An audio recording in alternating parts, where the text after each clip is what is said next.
So the little window will be up here, but I don't think, oh, that might actually cause. I would put it down here. You can just get rid of it. Cause I don't think there's anything in the bottom.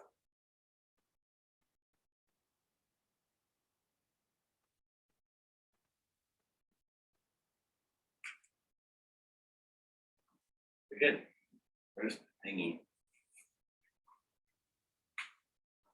Like fire right there. Yeah, here it works. Just want to make sure. Yeah, we are recording to the cloud. All right, so everything with Zoom is fine. You're gonna do great. And Thanks. you just have like a little bit of performance, you know what I mean? Oh, definitely. Yeah, because you don't do this very often, and you know. I also just wish it like I could like talk about it more than present it. You know what I mean? I do. Yeah. Yeah. I do. Think about where I want to sit. I'm gonna sit right here. You know where I used to sit? Where? Right here. Behind Beth Ann. No, In I what don't think I class is sat that? this close. I Yeah, thought you I was, did. This- really? I was yeah. 3 rows back and 2 seats over? I sat in this seat every single day. For what? Yeah, I was 3 back, 2 over. Okay, good to know. 3 back, 2 over. Hey, I wonder if you're gonna sit in my old seat. Right, Margaret. how's it going? Good. Ed let you out? Is Ed coming? I didn't even do it. Oh, God. Okay. I didn't. Oh my God, please, Ed, don't If Ed's gonna ask like a banger of a question, I'm not gonna know the He answer has to. like a senior student or a junior student, and her name's Sophia, but he's like, yeah, make sure you Don't have sign it. everything What are you right for your doing? PowerPoint, because if you don't know what you're talking about, and she's like, yeah. So he's, yeah, So he's not coming, is what I'm hearing? he's not. Would you stop? She writes her name on everything. Literally, you guys Lindsey. look so fancy. Thanks. All a lie. I don't know what I'm doing. Now my territory is clear. Don't. I might need to use this. I was gonna flip it over.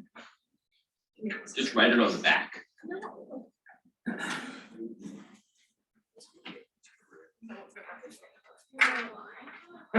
This is the biggest screen in the campus.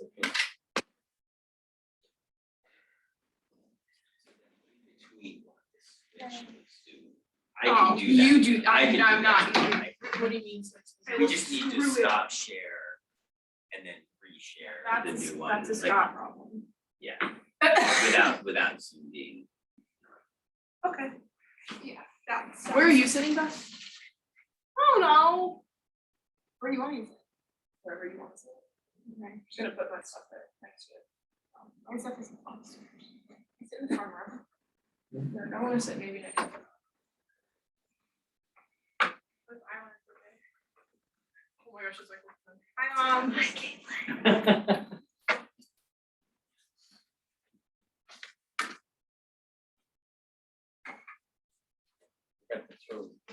Fruit. Yeah. I've had some stuff sitting in my trunk for a really long time. Cheese, some freaking cheese. Yeah, you would have cheese in your trunk. That's probably really bad. How did? He came from a hoagie. The hoagie's in there too. Do you know what hoagies are? Yeah. How would you not know? How would you not know what that is? I don't know. I think Is everybody this your calls it Pennsylvania that. superiority complex? Excuse Oh, it It's is. more like Philadelphia, New Jersey. Yeah. Yeah. Huh? Right? Well, Beth and I's roommate is from No, that was a Philly, snowball. and she will never stop talking about Wawa, like Ever. Yeah. I mean, She's not even from like Philly. Yeah, no. So, she doesn't know what if, like, when I go visit my mom and my brother, It's just a snow. you know, being able to get like a Wawa hoagie, that tips me over the line into like going.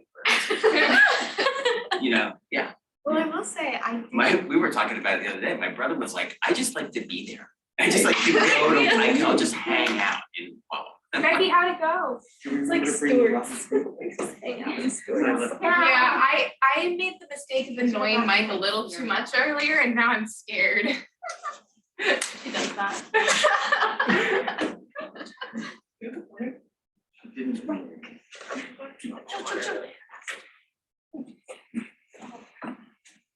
You just put on purple. You do, yeah. I know. That to me all the time. No, Yes, no. you even called yourself out on it. I did, it was, I don't know, it's just due to my insecurity of PChem. That's why. I lash out at it.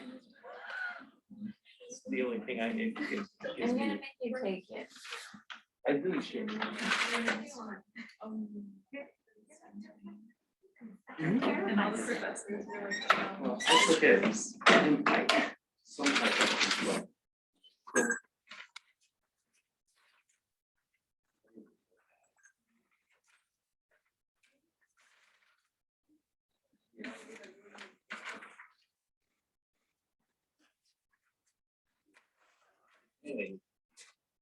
Oh, I heard that. I don't know what, I have to ask him what graduation was, but he said he wants to come. Okay. Like, okay,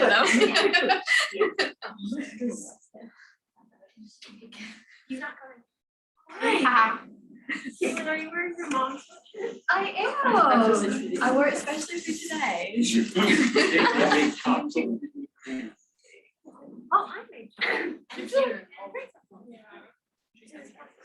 Yeah. Oh, okay. Yeah, I did. Could have been some imminent. No, they're Yeah. taking a different location. He's I nine. don't know. She might be like. I love how they use that as a verb. MK? Yeah. It's like a multi-day. It has like. It's like farming No, it now. has Caitlin can confirm. some like. I watched Caitlin fall in a well for an entire semester. Kind of smell, like apple pie. You stay on. You have like razor stripping things when you're a kid. You're like, Oh, I don't know why. turpentine. I love it. It smells so good. Smell. That's why it smells like gasoline. It smells like the shop.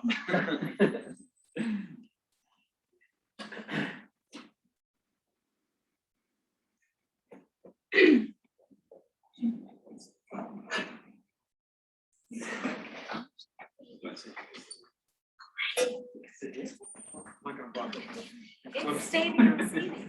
Come like the center. Sit in front of me, they can feel the sea, not a. Okay, that's. I was gonna say, I was gonna tell Matt, but I guess she heard you. Yeah. It's just like. If you want. I know. There's a PC in there. You talking trash right now? No. Is this really the time to be doing this? This might help. You never know. Question. You never know. Yeah.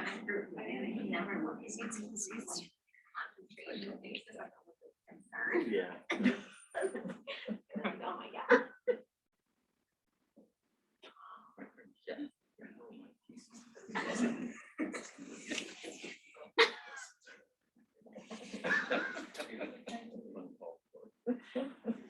Is there like a structure feature there?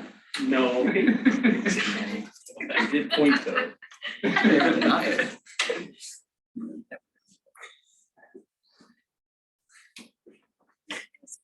All right, good afternoon, everyone. I'm very happy to introduce my lab mate and one of my closest friends, Lindsay, who's joined the lab when I did about 3 years ago. We both work with Scott, if it hasn't been known. And she's going to be presenting on some work she's done in collaboration with not only Scott, but a group over at Cornell, which is really cool. And she's currently in the process of deciding whether she's going to stay here next year, play basketball and do some more work with Cornell, or go get a cool job in industry. So without further ado, Lindsay Albertelli. Great, so my project is the reassessment of contaminase inhibitor compound 968.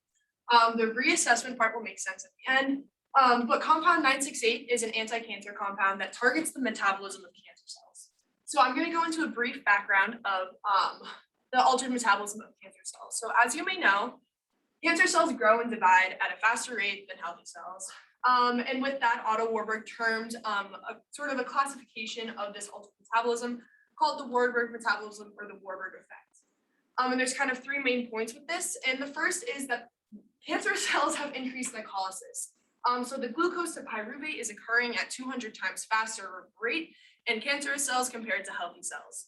And with that, cancer cells also have aerobic lactate production. So they are converting pyruvate to lactate even in the presence of oxygen. In healthy cells, this only happens in anaerobic conditions, so when there's no oxygen. And you may associate this with lactic acid production in your muscles, and like that's sort of what makes you sore. And the third is glutamine addiction. So glutamine is just found in your body, it's an amino acid, and cancer cells can uptake this and use it as a source of fuel. And glutamine is converted to glutamate, which is then converted to alpha ketoglutarate, and this serves as an entry into the Krebs cycle.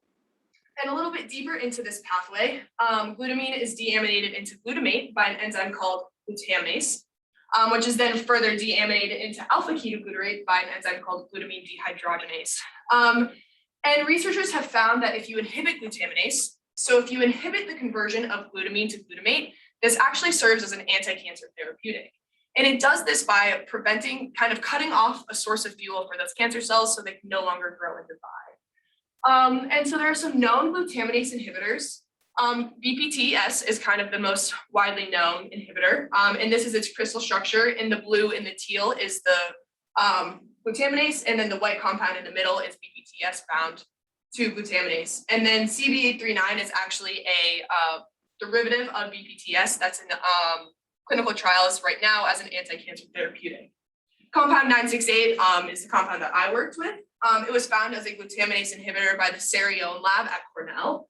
And one of the ways they showed it was a glutaminase inhibitor was through agar experiments.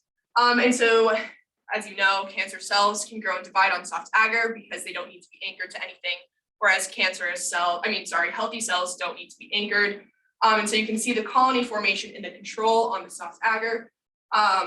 And then you can see when you treat it with 968, that colony formation kind of disappears. So it's showing it's an anti-cancer therapeutic. And so my project originally started out with as creating derivatives of compound 968. And that's the Sarione lab reached out to us and asked us to do this for them. And this is the reaction used to make compound 968. In the red, we have an aldehyde. The pink is naphthylamine, and the blue is dimidone. And you basically add these all into a rad-bound flask, heat and stir for a couple hours, and then you should get compound 968. But we came across some literature that actually suggested that this reaction does not make 968. Rather, it makes an isomer of 968. You can see the blue and red groups are switched. And so this summer, we basically proved that 968 is actually follows the corrected structure rather than the structure that it's advertised as. And so for the rest of the presentation, you will see compound 968 referred to as its corrected structure. And if you have more questions about this at the end, I'd be happy to answer them. But for time purposes, we'll just keep moving. And so once we've had created analogs this summer, we wanted to start testing them. And we used this glutaminase assay, which is a coupled assay. And the first part of the assay is the glutaminase reaction. So glutamine is deaminated to glutamate. And this is where the inhibition happens. So BPTS and 968 are inhibiting glutaminase. And then glutamate is further, in the secondary reaction, glutamate is converted to alpha ketoglutarate by an enzyme, glutamate dehydrogenase. Subsequently, NAD+ is reduced to NADH, and that is what we measure in the spectrometer. So we first tested BPTS, and on the y-axis, we have GAC percent activity. GAC is the same as GLS, so same as glutaminase. And then the concentration of BPTS on the x-axis. And you can see that as the concentration of BPTS increases, glutaminase activity decreases. And it has an IC50 of a little less than 100 nanomolar, so it's a very potent compound. And this is a dose response curve that you would expect for a normal drug that has a specific binding pocket. When we tested compound 968, we didn't really see what we expected. So first, you can see there's barely any inhibition of glutaminase by compound 968 when it's reported to have an IC50 of around 10 micromolar. So this was very abnormal, and we were sort of like, what's going on? And so we lowered the concentration of glutaminase to 5 nanomolar, and we increased the incubation time. So we increased the time that we allowed the enzyme to interact with 968 before initiation. And you can see we got inhibition, but the dose response curve showed a very steep drop off known as a steep hill slope. And this sort of raised some red flags for us. So throughout all of our time with compound 968, Scott and I developed a list of these peculiar characteristics of compound 968. First, it requires pre-incubation time. It's inhibition sensitive to enzyme concentration, and it has a steep hill slope, as through this evidence showed right here. And so we had many conversations about it. We kept saying 968 is so weird. It's not functioning the way it should. It's not operating like a normal drug. And Scott kind of brought up this idea of a PAIN, or a pan-assay interference compound, also a non-specific inhibitor. And so I decided that after my thesis, I wanted to determine if compound 968 is a PAIN. And we came across this widely known paper that was published by Brian Chochette at UCSF. He is a big PAINs guy. He does a bunch of stuff with that. But he basically showed this a specific mechanism of non-specific inhibition. And I wanted to determine if compound 968 followed this specific mechanism of non-specific inhibition. And this specific mechanism of non-specific inhibition is known as aggregators or aggregation. And these aggregators form these particles in solution right here. And to me, they kind of look like micelles a little bit, but in solution.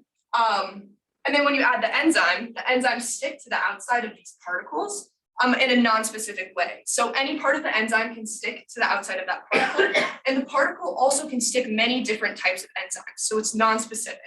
And once those enzymes are stuck to the outside of these particles, they can no longer catalyze reactions. And so this is abnormal. They don't really have biological activity usually, whereas a normal drug like BPTS has specific binding pockets, interactions with specific amino acids, and only inhibits glutamate. And so to determine if compound 968 is an inhibitor, we first wanted to determine if compound 968 inhibits unrelated enzymes. And we did this by testing the inhibition of compound 968 against malate dehydrogenase and beta-galactosidase. And then after that, we wanted to determine if this enzyme inhibition is blocked by additives that affect aggregation. So we added different things that basically somehow perturb this gray sphere and then measured inhibition. So to start off, the enzymes we used, the first one is GAG, glutaminase, an amino acid hydrolase. And then we also use beta-galactosidase, which is carbohydrate hydrolase, and malate dehydrogenase, which is an alpha hydroxy acid oxidase. So if it's a normal drug, it should not inhibit beta-galactosidase or MDH. It should only inhibit GAG. If it's an aggregator, it will inhibit all three of these enzymes. And so we first tested it against glutaminase, and you can see inhibition. And then we tested it against beta-galactosidase, which it also inhibited. And then we tested it against malate dehydrogenase. And so we determined that it inhibited all three enzymes. And you can see it has an IC50 in all three of them, around 10 micromolar. And so from this, we were able to determine that compound 968 is a non-specific inhibitor. It can inhibit multiple different types of enzymes. And so our next question was to determine if if this inhibition is mediated through aggregation. And we started off by figuring this out with a detergent called Triton X100. And Triton X100 basically prevents the formation of these gray spheres. So it's thought if these gray spheres can't form and it's an aggregator, then the enzymes can't stick to the outside and there should be no inhibition. And so we tested it against glutaminase, and you can see in blue we have no additive, the normal inhibition. But then when we add Triton, that inhibition goes away by that flat line showing no inhibition. And then we tested it against beta-galactosidase. The same thing happened. Inhibition went away by Triton X100. And then we used malate dehydrogenase, which also went away with Triton. So we determined that, so at this point we were like, yeah, 968 is probably an aggregator, but we wanted more evidence. So we used a decoy protein experiment. And the way that this experiment works is if you add this 968 or an aggregator into solution, and then we add a decoy protein, which is BSA or bovine serum albumin. And what happens is BSA will coat the outside of the particle. So then when we add the enzyme of interest, glutaminase, then glutaminase cannot stick to the outside of this particle. So inhibition should go away if it is an aggregate. And so we first tested it against glutaminase. In the blue, we have no additive. In the red, we have the decoy protein. And you can see that inhibition goes away upon decoy protein addition. And then we tested against malate dehydrogenase, and again, you can see that inhibition goes away. And there was one more experiment that we could do that would basically confirm that 968 is an aggregator. And this was a centrifugation-based experiment. And the thought behind this is that compounds that form aggregates are centrifugal. So they will form pellets at the bottom of the centrifuge tube. Whereas normal compounds that don't form aggregates will not form a pellet at the bottom of the centrifuge tube. And so what we did is we did an assay. And for one of the conditions, we used the supernatant after centrifugation. So there should be no compound 968 in that supernatant that's added to the assay. So if it's an aggregate, then that inhibition should go away when that supernatant is added. So we did it against malate dehydrogenase, and in the gray, we have just normal malate dehydrogenase, no additive, normal, just control. And then in the light blue, you can see we added 968 that was not centrifuged. So at 10 and 50 micromolar, you can see inhibition. And then we centrifuge compound 968, so we only added the supernatant, we added this blue stuff. And you can see that that inhibition went away. And then another centrifugation experiment that we did involved putting not only the 968 into solution before centrifugation, but we added the protein. And so it's thought that these spheres with the protein on the outside will form a pellet at the bottom. And then if you take that pellet and then run it on a protein gel, then if that protein is brought down into that pellet, then it will show up on the protein gel. And so, but proteins themselves are not centrifugal. So if you just centrifuge protein in solution, there will not form a pellet of just protein at the bottom. So we ran this gel. First, we ran it with no 968 in solution. So we just added malate dehydrogenase to the centrifuge tube and centrifuged it. And you can see that there is no silver band. So no enzymes showed up in this lane. And then we did it with 968 with increasing concentrations. And we did it with malate dehydrogenase, and you can see that as the concentration of 968, that band gets darker and bigger, indicating that more malate dehydrogenase was pulled down, and that these little spheres were in this pellet, which were then added here, and the protein showed up on the gel. So just in contrast, CB839, a known drug, a known specific inhibitor that binds a specific pocket, we tested it against glutaminase. And you can see it inhibits glutaminase, but when we test it against malate dehydrogenase, there's no inhibition. It's a specific drug, a specific inhibitor of glutaminase. And we did these same experiments with CB839 with Triton and BSA. And you can see that Triton and BSA have little to no effect on the inhibition of compound 968. Sorry, the inhibition of glutaminase. And so that just shows, in conclusion, compound 968 is an aggregator. It inhibits unrelated enzymes, and this inhibition of these unrelated enzymes are based on the formation of this aggregate particle. And we basically showed this by perturbing that aggregate particle with Triton, BSA, and centrifugation. So in all of my time here, if you look up 968, this is the structure. So this is the structure it's advertised as. This will probably be changing to the structure that we solved it to be. And its function as a glutaminase inhibitor is sort of under review. And so although its function as a glutaminase inhibitor is kind of thought to not be true, it does still have anti-cancer effects. So determining the target of compound 968 could be a very cool future direction. It might reveal some new biology about how it inhibits the growth and proliferation of cancer cells. So thank you to Scott, DJ and Robbie, DJ Robinson and Andy for being my committee this semester, Chun for solving the crystal structure and for everything she does in the department, the Sirion lab at Cornell for bringing this project to us, and everyone in the chemistry department. And I would also like to put out a special thanks to Janet for introducing me to Scott my freshman year and for just being such a great person and always being so helpful. Thank you.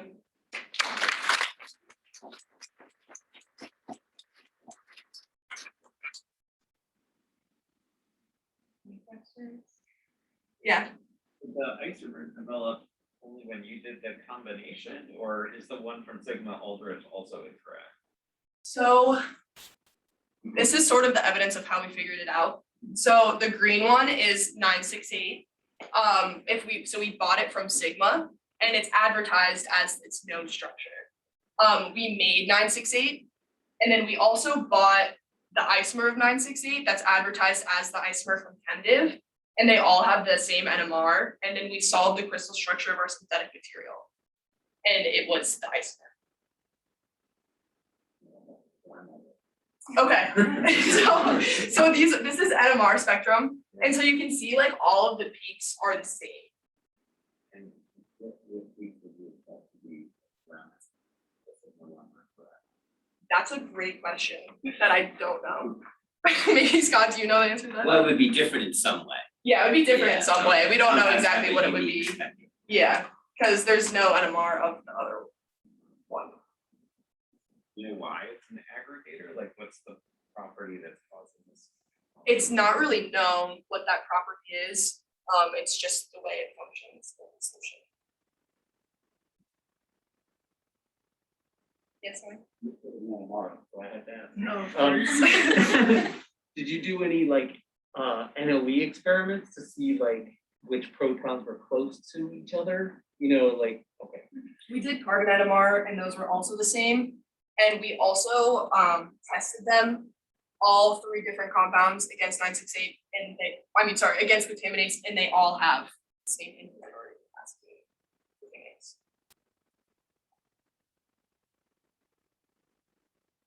I noticed that this is a terminology thing, that I don't know about. I noticed you referred to it as an anti-cancer therapeutic, Yeah. and it seemed like that was probably a deliberate choice of word. Is that different than a drug? No, it's not different than a drug. I just referred to it as an anti-cancer therapeutic because in this sense, we kind of were showing that it's not actually a drug of glutaminase. So that's sort of why I use those words. Yeah. Mark? I just wanted, it's a little bit tangential to what you actually worked on, but are there any side effects of inhibiting glutaminase that you don't get? They haven't actually found any side effects of that. Glutaminase, actually, they found that these compounds that inhibit glutaminase only work against cancer cells, so they have no effect on normal cells. We're gonna have to Yeah. Yeah, I think the clinical trials are ongoing, so that the data on like side effects.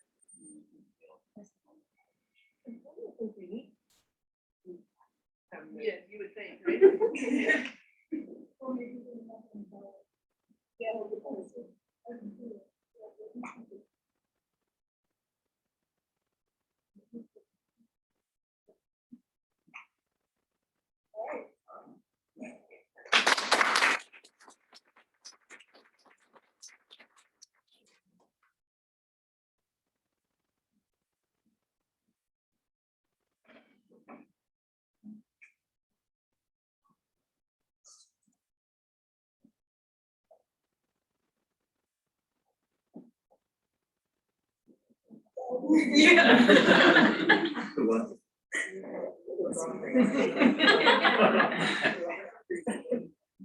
I like how there's just a lag. It's like- Yeah. Not on purpose. It's the lag that's.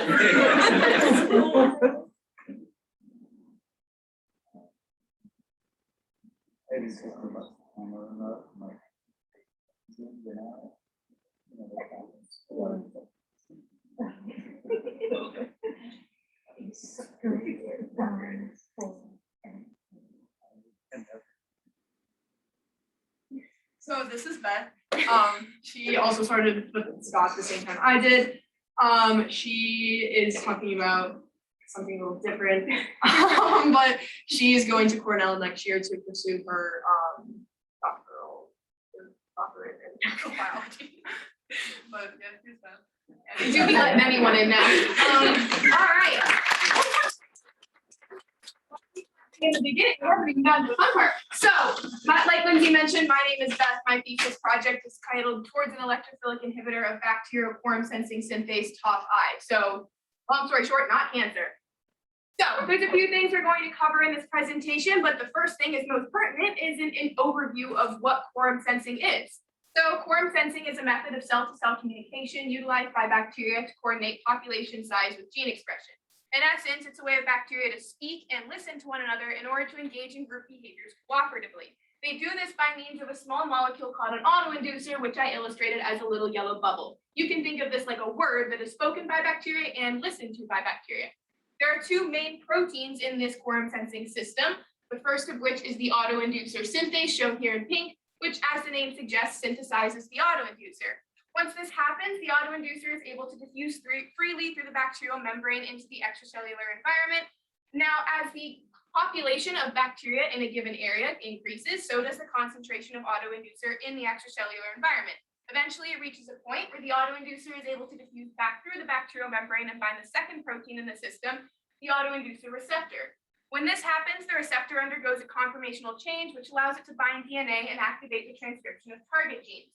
So this is how bacteria speak with the synthase and listen with the receptor. But the main question is, why are we so interested in how bacteria talk to each other? Well, it turns out that the quorum sensing system has been implicated in pathogenicity and virulence factors in a variety of human and plant pathogens.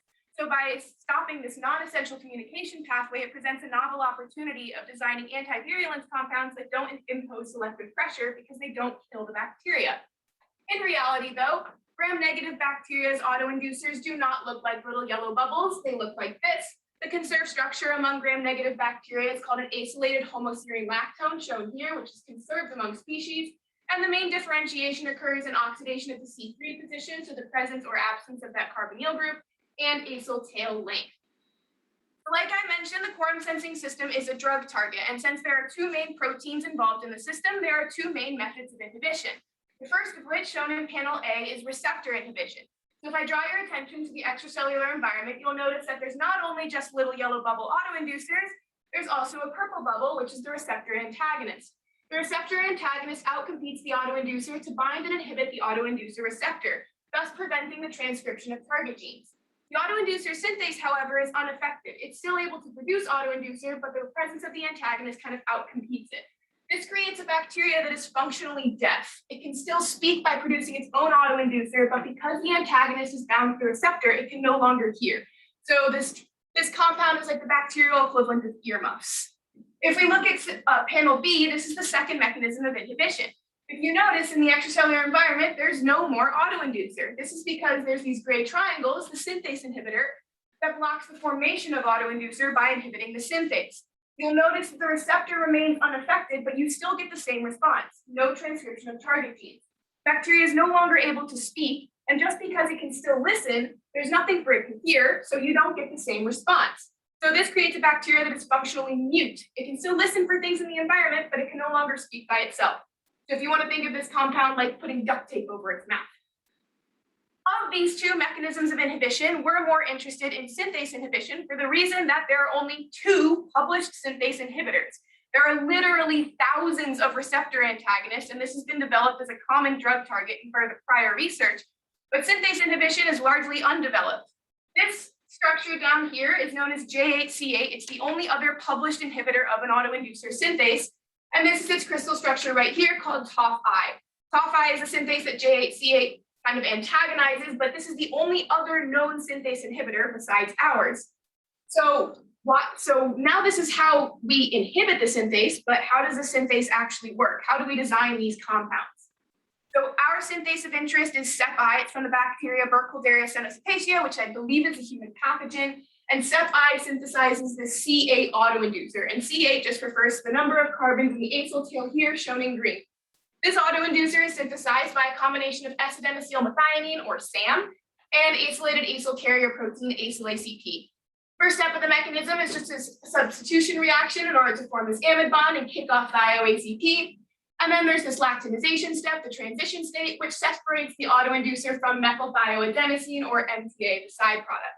So we wanted to take a closer look at the transition state, this lactinization step. It's been shown in enzymatic studies that in order to design an inhibitor, you kind of want to make one that looks like the transition state because that's when the enzyme is bound most tightly to its two substrates in order to catalyze the reaction and make them in the proper orientation.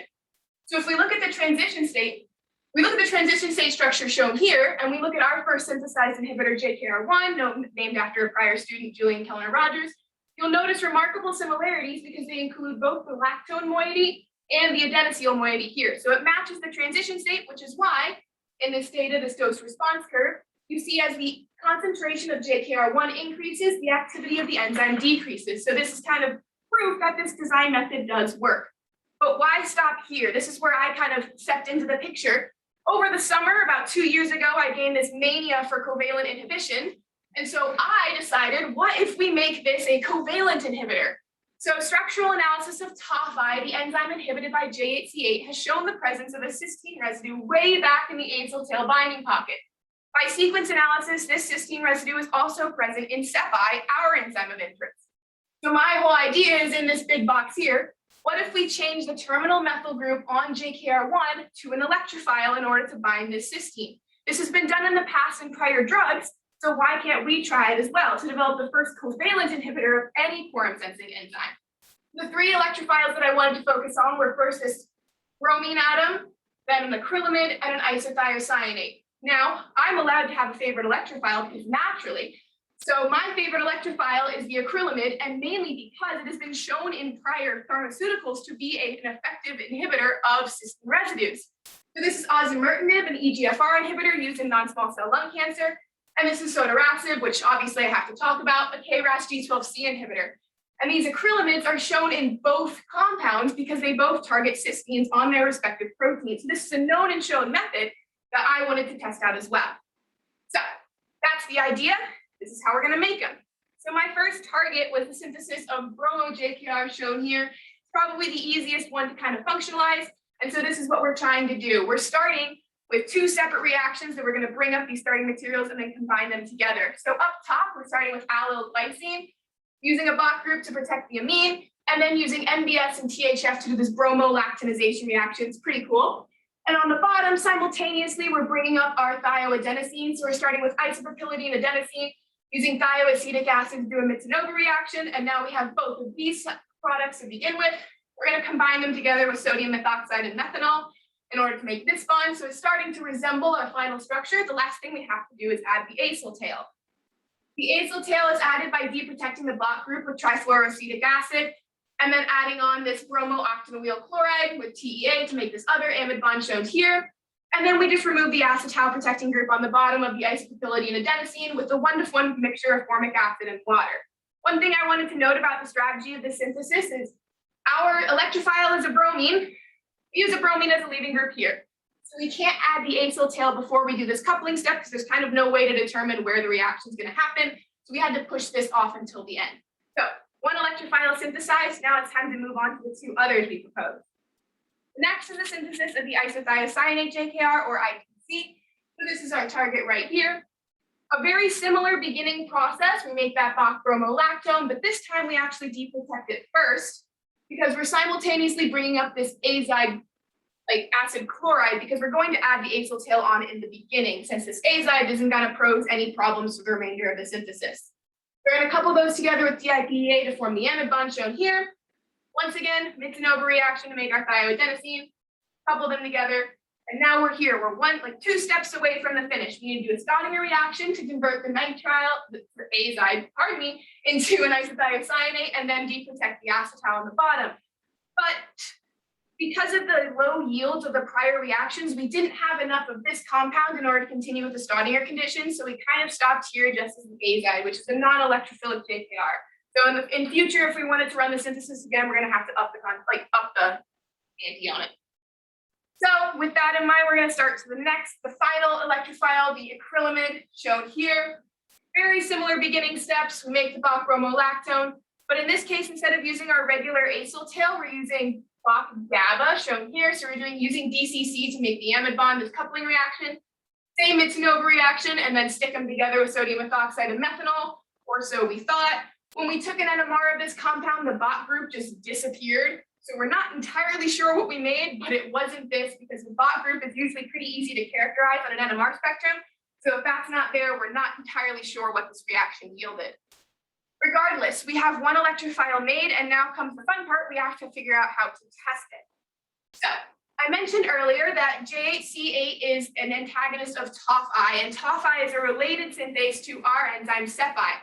They catalyze the exact same reaction to form the exact same C8 acylated homoserine lactone autoinducer.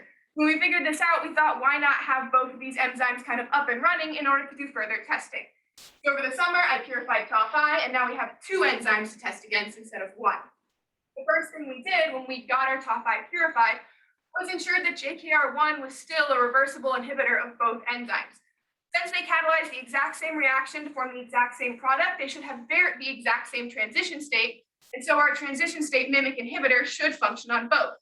This data confirms that because as the concentration of JKR1 increases against both enzymes, the activity decreases. So knowing this going forward, this is a good kind of encouraging data to have moving on to testing the electrophilic inhibitors. The next thing we did was test bromo-JKR1, the only electrophilic inhibitor we successfully synthesized. So once we did this, we tested it against TOFI and we got this dose response curve. This was incredibly encouraging because we changed the methyl group to a bromine atom, so there is a possibility that the compound might not even access the binding pocket because of the difference in structure. So knowing that bromo-JKR1 can function as a reversible inhibitor was a key first step before determining if a covalent bond was formed.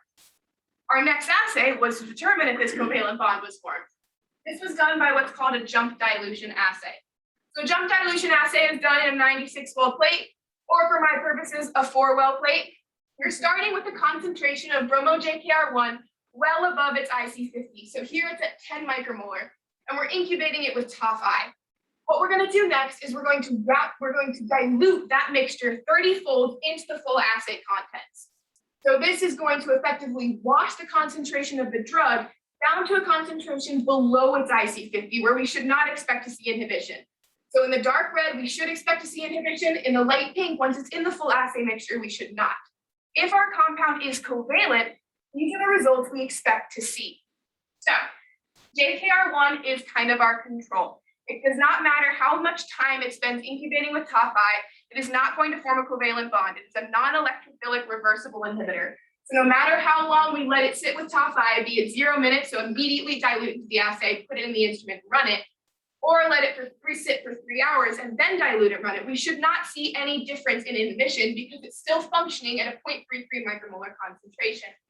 The difference comes with bromo-JKR1. If it forms a covalent bonds take time. So if we immediately dilute our enzyme and drug combination into the assay mixture, we haven't given it enough time for a covalent bond to form.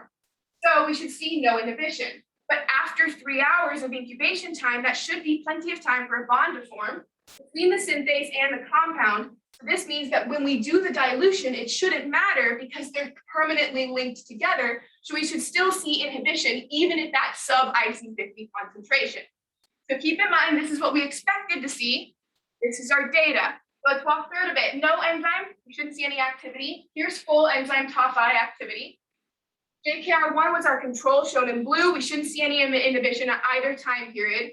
Bromo-JKR1 shows no inhibition at either time period. This indicates that a covalent bond was not formed.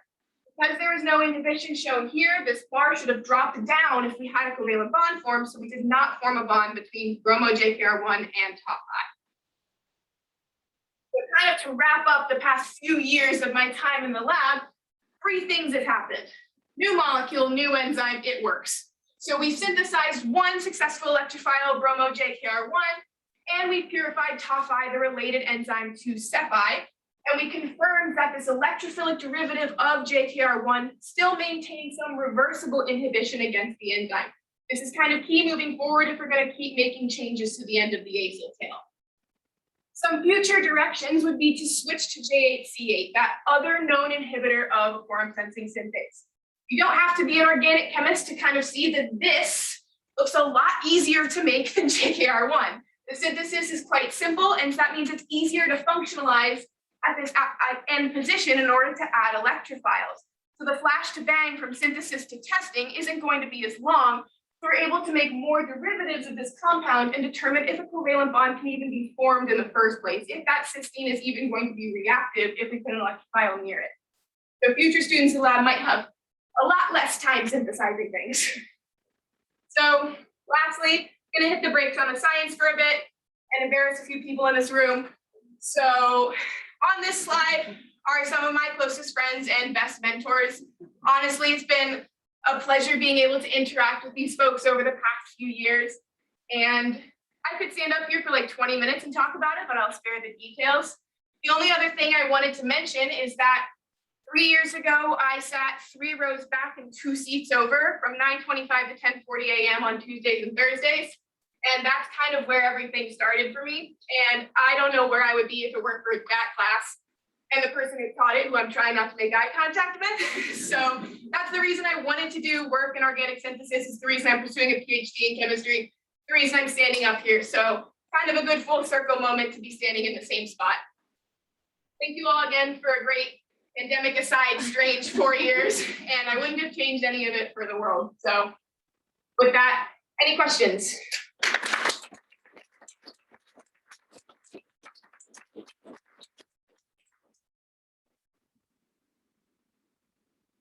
Yes. As to, you're looking at, there's just these two synthase inhibitors.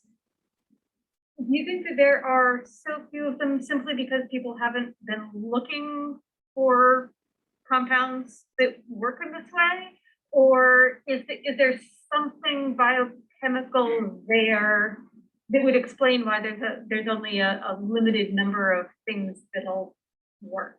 I'm not entirely sure. I can say from like the literature I've read in background, kind of the first inhibitor was a receptor inhibitor. And so that's kind of where everyone followed onto that train. And so when C8 was published, I guess it didn't get a ton of like hype.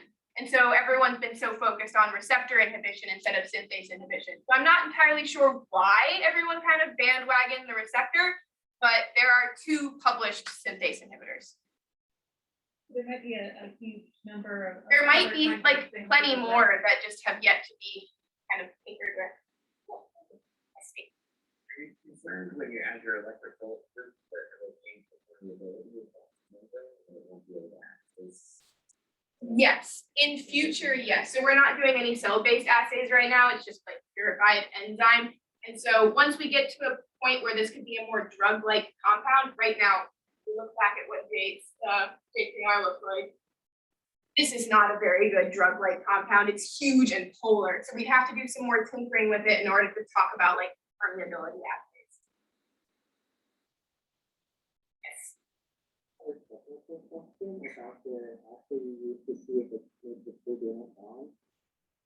wonder if there's something magical about 180 minutes. Like why not 5 hours? You know, there's not really anything magical. So when Scott and I were trying to figure out how to design assays to test for covalent inhibition, which I don't think either of us really knew how to do, we kind of followed a protocol. It said 3 hours. We're like, okay, 3 hours. Yes. There are also photoinducible ones. If you're working on this ex vivo system, you could put on a photoinducible covalent so that the factor is like competitive, something like that. Like a photo processing. I could do that.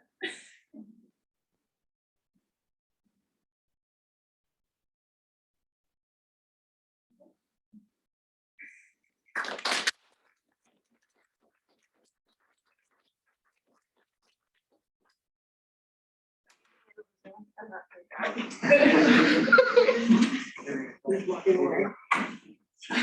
Wait, Scott's standing up now. The only 2 biochemistry honors thesis presenters were from Scott's lab, and I think that says a lot about Scott. So can you clap for Scott?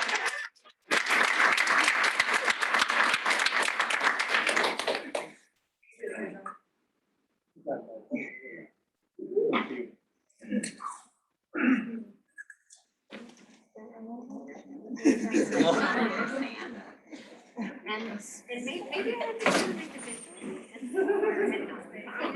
I feel great, but it's sending you higher